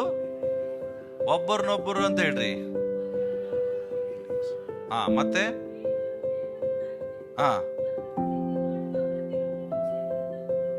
ಏನ್ರಿ? ಪ್ರೀತಿ ಮಾಡುವಂತ ವ್ಯಕ್ತಿ ಯಾರಿಂದ ಹುಟ್ಟಿದಾನೆ? ಮತ್ತೆ ನಿನ್ನಲ್ಲಿ ಪ್ರೀತಿ ಇದ್ರೆ ನಿನಗೆ ದೇವ್ರು ಯಾರಂತ ಗೊತ್ತು. ನಿನ್ನಲ್ಲಿ ಪ್ರೀತಿನೇ ಇಲ್ಲ ಅಂದ್ರೆ ಅದರ ಅರ್ಥ ನೀನ್ ದೇವರಿಂದ ಹುಟ್ಟದವನಲ್ಲ, ಸೈತಾನಿಂದ ಹುಟ್ಟದವನು. ಅಂಡರ್ಸ್ಟೂಡ್? ಅರ್ಥ ಆಯ್ತಾ? ಇಂಗ್ಲಿಷ್ ಅಲ್ಲಿ ಎಷ್ಟು ಚೆನ್ನಾಗಿ ನೋಡ್ರಿ, ಆಂಪ್ಲಿಫೈಡ್ ಬೈಬಲ್ ಇದು. ಬಿಲವ್ಡ್, ಪ್ರಿಯರೇ, let us unselfishly love. Unselfishly ಅಂದ್ರೆ ಸ್ವಾರ್ಥ ಇಲ್ಲದೆ ಪ್ರೀತಿಸ್ರಿ. And seek the best for one and other. ಅಂದ್ರೇನು? ಇನ್ನೊಬ್ಬರ ವಿಷಯದಲ್ಲಿ ಒಳ್ಳೆದನ್ನೇ ಆಶಿಸ್ರಿ. ಎಸ್ ಬ್ರದರ್, ಸಿಸ್ಟರ್, ನೀವು ಮುಂದೆ ಹೋಗ್ರಿ, ನೀವು ಅಭಿವೃದ್ಧಿ ಆಗ್ರಿ, ನೀವು ಉದ್ಧಾರ ಆಗ್ರಿ, ನೀವು ಮನೆ ಕಟ್ರಿ. Best, seek the best. ಇನ್ನೊಬ್ಬರ ಬಗ್ಗೆ ಒಳ್ಳೆದನ್ನೇ ಆಶಿಸ್ರಿ. Seek the best because love is from the god. ಯಾಕೆಂದ್ರೆ ಪ್ರೀತಿ ದೇವರಿಂದ ಹುಟ್ಟಿದೆ. ದೇವರು ಪ್ರೀತಿ ಸ್ವರೂಪಿಯಾಗಿದ್ದಾನೆ. And every one who loves others, ಯಾರು ಇನ್ನೊಬ್ಬರನ್ನ ಬಹಳ ಪ್ರೀತಿ ಮಾಡ್ತಾರೆ ಅವರು ದೇವರಿಂದ ಹುಟ್ಟಿದ್ದಾರೆ. ಮತ್ತೆ ಅವರಿಗೆ ದೇವರು ಗೊತ್ತು. ಹೆಂಗೆ? ಥ್ರೂ ದೇರ್ ಪರ್ಸನಲ್ ಎಕ್ಸ್ಪೀರಿಯನ್ಸ್, ವೈಯಕ್ತಿಕ ಅನುಭವದಿಂದ ಅವರಿಗೆ ದೇವರು ಯಾರಂತ ಗೊತ್ತು. ಅದಕ್ಕಾಗಿ ಅವ್ರು ಇನ್ನೊಬ್ಬರನ್ನ ಪ್ರೀತಿ ಮಾಡ್ತಾರೆ. ನಿನ್ನನ್ನ ದೇವರು ಪ್ರೀತಿ ಮಾಡಿದ್ರಂತ ಅನುಭವ ನಿನಗಿದ್ರೆ ನೀನು ಇನ್ನೊಬ್ಬರನ್ನ ಎಂದಿಗೂ ದ್ವೇಷ ಮಾಡೋದಿಲ್ಲ. ನಿನಗೆ ಕರ್ತನು ಪ್ರೀತಿ ಮಾಡಿದ ನಿನಗೆ ಅನುಭವ ನಿನಗೆ ಇಲ್ಲ ಆದ್ರೆ ನೀನೇನ್ ಮಾಡ್ತೀಯ? ಇನ್ನೊಬ್ಬರನ್ನ ದ್ವೇಷ ಮಾಡ್ತೀಯ. ತಿಳ್ಕೊಡ್ರಿ. ನೆಕ್ಸ್ಟ್ 8ನೇ ವಚನ ಓದ್ರಿ. 8ನೇ ವಚನ. ಪ್ರೀತಿ ಇಲ್ಲದವನು, ಯಾರಿಗೆ ಪ್ರೀತಿ ಇಲ್ಲ ಅವರಿಗೆ ದೇವರ ಬಗ್ಗೆ ನಾಲೆಜೇ ಇಲ್ಲ.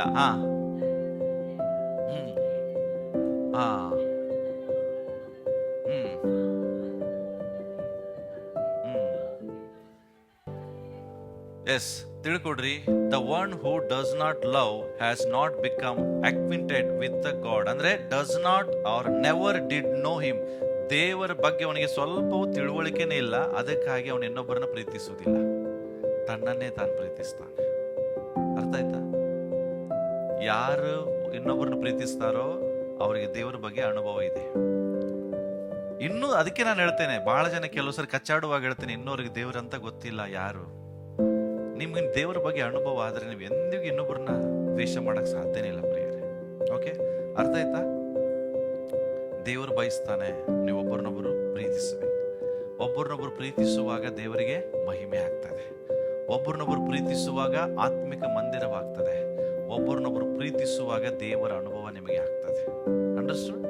ಲಾಸ್ಟ್ ವಿಷಯ ನಾನು ಹೇಳ್ತೇನೆ. ಹಾಗಾದ್ರೆ ಯಾಕೆ ನಮಗೆ ಪ್ರೀತಿ ಮಾಡಕ್ ಆಗ್ತಿಲ್ಲ? ಇದು ಬಹಳ ಇಂಪಾರ್ಟೆಂಟ್.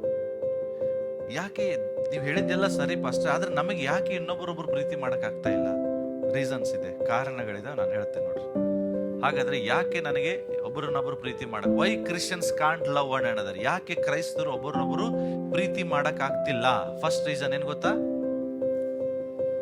ಕಾಯಿನನ ಹಾಗೆ ತಿರಸ್ಕಾರದ ಆತ್ಮ ನಿನ್ನಲ್ಲಿದ್ದರೆ ನೀನು ಸಹೋದರನ ಎಂದಿಗೂ ಪ್ರೀತಿಸುವುದಿಲ್ಲ.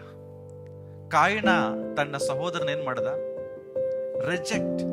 When you have the spirit of rejection like Cain, ತನ್ನ ಸ್ವಂತ ತಮ್ಮ ಸಹೋದರ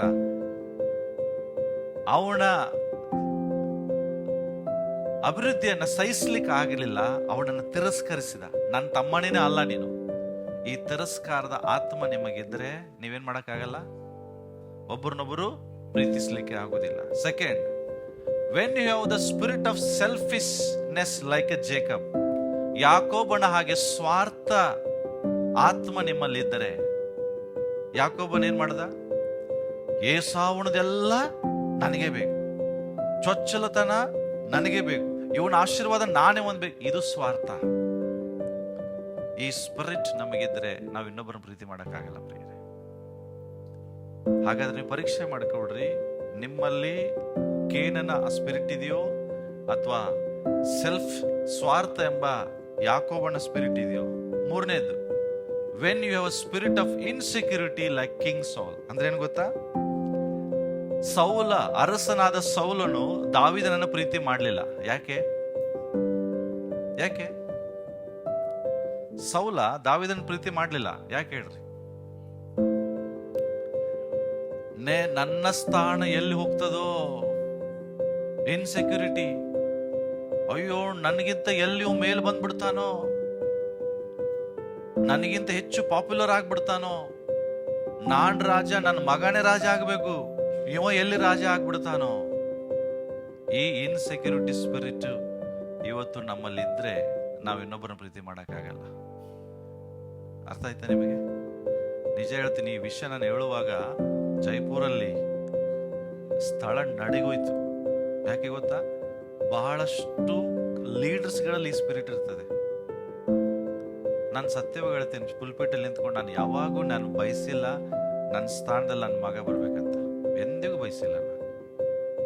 ನಾನು ಬಯಸೋದೇ ಇಲ್ಲ. ನನಗಿಂತ ಒಳ್ಳೆ ಯಾರಾದ್ರೂ ಇಲ್ಲಿ ಲೀಡರ್ಗಳಿದ್ರೆ ಅವ್ರು ಇಲ್ಲಿ ಬರಲಿ, ನನ್ನ ಮಗ ಬರ್ಬೇಕಂತ ಎಂದಿಗೂ ನಾನು ಆಸೆ ಪಟ್ಟಿಲ್ಲ. ಅಂದ್ರೆ ಆ ಸ್ವಾರ್ಥ ಇಲ್ಲ ನನಗೆ. ಬಟ್ ಅವನ ಸೇವಕ ಆಗ್ಬೇಕನ್ನುವಂತ ಬಯಕೆ ಇದೆ. ಬಟ್ ಈ ಜೀವನ ಜೊತೆಗೆ ಅವನೇ ಪಾಸ್ಟರ್ ಆಗ್ಬೇಕನ್ನುವಂತ ಸ್ವಾರ್ಥ ನನಗೆ ಎಂದಿಗೂ ಇಲ್ಲ. ಪುಲ್ಪಿಟಲ್ಲಿ ನಿಂತ್ಕೊಂಡು ಹೇಳ್ತೇನೆ. ಆದ್ರೆ ಕಿಂಗ್ ಸೌಲಲ್ಲಿ ಅದಿತ್ತು. ಏನು? ದಾವೀದನ ಎಂದಿಗೂ ಅರಸ ಆಗ್ಬಾರ್ದು, ಸೌಲನ ಮಗ ಅರಸ ಆಗ್ಬೇಕು, ಅವನೇ ಆಗ್ಬೇಕು, ಬರೀ ಯಾರು ಆಗ್ಬಾರ್ದು. ಜೋನಾಥನ್ ಅವನೇ ಆಗ್ಬೇಕು. ಬಟ್ ಇದು ನಮ್ಮಲ್ಲಿ ಇರಬಾರ್ದು. ನೆಕ್ಸ್ಟ್, ಎಲ್ಡರ್ಲಿ ಸನ್, ದಾರಿ ತಪ್ಪಿದ ಮಗನ ಒಬ್ಬ ಅಣ್ಣ ಇದ್ದ, ದೊಡ್ಡ ಮಗ. ಅವನಿಗೆ ಒಂದು ಸ್ಪಿರಿಟ್ ಇತ್ತು, ಆಸೆ, ಗ್ರೀಡಿನೆಸ್. ಗ್ರೀಡಿನೆಸ್ ಅಂದ್ರೆ ಆಸೆ ಬುರುಕ. When you have the spirit of greediness like elderly son. ನೋಡ್ರಿ, ತಮ್ಮ ವಾಪಸ್ ಮನೆಗೆ ಬಂದ, ಅಪ್ಪಗೆ ಖುಷಿ ಆಯ್ತು, ಯಾರಿಗೆ ಖುಷಿ ಆಗ್ಲಿಲ್ಲ? ಯಾಕೆ? ಅವನಿಗೆ ನೀವು ತನ್ನ ಆಸ್ತಿ ತಗೊಂಡೋಗಿ ಮತ್ತೆ ಬಂದ, ಈಗ ನನ್ನ ಆಸ್ತಿ ಆಸೆ. ಅವಾಗ ಅವನನ್ನು ಪ್ರೀತಿ ಮಾಡ್ಲಿಲ್ಲ. ಅಪ್ಪಗೆ ಬೈತಾನೆ ಅವನು. ಬೈದಲ್ಲ ಅಪ್ಪಗೆ, ಅರೆ ನಿನಗೆ ಮೋಸ ಮಾಡೋದಂತ ಮನುಷ್ಯ ಬಂದಾಗ ನೀನು ಔತಣ ಮಾಡಿಸ್ತಿ. ನನ್ನ ಫ್ರೆಂಡ್ಸ್ ಜೊತೆಗೆ ಒಂದು ದಿನ ಪಾರ್ಟಿ ಮಾಡಕ್ಕೆ ನನಗೆ ದುಡ್ಡು ಕೊಡ್ಲಿಲ್ಲ, ಒಂದು ಕುರಿ ಕೊಡ್ಲಿಲ್ಲ. C the spirit of greediness, ಆಸೆಯ ಸ್ಪಿರಿಟ್. ಇದು ನಮ್ಮಲ್ಲಿದ್ರೆ ಒಬ್ಬರನ್ನೊಬ್ಬರು ಪ್ರೀತಿ ಮಾಡಕ್ಕೆ ನಮಗಾಗಲ್ಲ. ನೆಕ್ಸ್ಟ್, ಯೋಸೇಫನ ಸಹೋದರ ಹಾಗೆ ನಿಮ್ಮಲ್ಲಿ ಜಲಸಿ, ಹೊಟ್ಟೆ ಕಿಚ್ಚು ಇದ್ದರೆ ಎಂದಿಗೂ ನೀವು ಇನ್ನೊಬ್ಬರು ಪ್ರೀತಿ ಮಾಡಿದ್ರ. ನಾನು ಸುಮ್ಮನೆ ಹಾಕಿಲ್ರಿ, ಎಲ್ಲರ ಉದಾಹರಣೆ ತಗೊಂಡಿದ್ದೇನೆ ಅಲ್ಲಿ. ಇದೇ ಉದಾಹರಣೆ. ಯೋಸೇಫ ಸಹೋದರ ಪ್ರೀತಿ ಮಾಡ್ಲಿಲ್ಲ. ಯಾಕೆ? ಅವನ ಮೇಲೆ ಹೊಟ್ಟೆ ಕಿಚ್ಚು. ಅರೇ, ಈ ಮನುಷ್ಯ ನಾಳೆ ನಮಗಿಂತ ಮೇಲೆ ಬರ್ತಾನಂತೆ, ಇವನಿಗೆ ಕನಸುಗಳು ಬಿಡ್ತಾ ಇದೆ, ನಕ್ಷತ್ರಗಳಿಗೆ ಅಡ್ಡ ಬೀಳ್ತದಂತೆ, ಇದು ಆಗಬಾರ್ದು. ಮತ್ತೊಂದೇನಂದ್ರೆ, ಎಲ್ಲಕ್ಕಿಂತ ಹೆಚ್ಚಾಗಿ ಅಪ್ಪ ಅವನನ್ನು ಬಹಳ ಪ್ರೀತಿ ಮಾಡ್ತಿದ್ದ, ಸಣ್ಣ ಮಗ ಅಂತೇಳಿ. ಇದುವರೆಗೆ ಸಹಿಸಕ್ಕಾಗಲಿಲ್ಲ, ಹೊಟ್ಟೆ ಕಿಚ್ಚು. ಈ ಸ್ಪಿರಿಟ್ ಇಲ್ವಾ ಸಭೆಯಲ್ಲಿ? ಈ ಮನುಷ್ಯ ಎಷ್ಟು ಉದ್ಧಾರ ಆಗ್ತಾನೆ, ನಾನಾಗೋದು ಬೇಡ, ಹೊಟ್ಟೆ ಕಿಚ್ಚಿಲ್ವಾ? ಹಲೋ, ನಿಮ್ಮಲ್ಲಿ ಯಾರೆಲ್ಲಿಲ್ವಾ? ಇದಿದ್ರೆ ಹೆಂಗೆ ಪ್ರೀತಿ ಮಾಡ್ತೀರಿ? ನಮಗೆ ಇನ್ನೊಬ್ಬರನ್ನ ಪ್ರೀತಿ ಮಾಡೋದು ಕಷ್ಟ ಪ್ರಿಯರೇ. ಯಾವುದು? ಇಷ್ಟು ಸ್ಪಿರಿಟ್ಗಳು ನಿಮ್ಮಲ್ಲಿಲ್ಲ ಅಂದ್ರೆ ನೀವು ಒಬ್ಬರೊಬ್ಬರು ಪ್ರೀತಿಸ್ತೀರಿ. ಒಂದ್ ವೇಳೆ ಇದಾವ ಅಂದ್ರೆ ಪ್ರೇಯರ್ ಮಾಡಿ, ದೇವ್ರೆ ಇದರಲ್ಲಿ ಯಾವುದೋ ಒಂದು ಸ್ಪಿರಿಟ್ ನನ್ನಲ್ಲಿದೆ, ದೇವ್ರೆ ತೆಗೆದಾಕು, ನೀ ನನ್ನನ್ನು ಕರೆದಿದ್ದೆ ಇನ್ನೊಬ್ಬರನ್ನ ಪ್ರೀತಿ ಮಾಡಕ್ಕೆ. ಬಟ್ ಈ ಒಂದು ಆತ್ಮ ನನ್ನನ್ನ ಇನ್ನೊಬ್ಬರನ್ನ ಪ್ರೀತಿ ಮಾಡ್ಲಿಕ್ಕೆ ಆಗ್ತಾ ಇಲ್ಲ. ದೇವರೇ ಸಹಾಯ ಮಾಡು. ಪ್ರೇಯರ್ ಮಾಡ್ತೀರಾ? ಓಕೆ, ಎದ್ದು ನಿಂತ್ಕೊಳ್ಳೋಣ.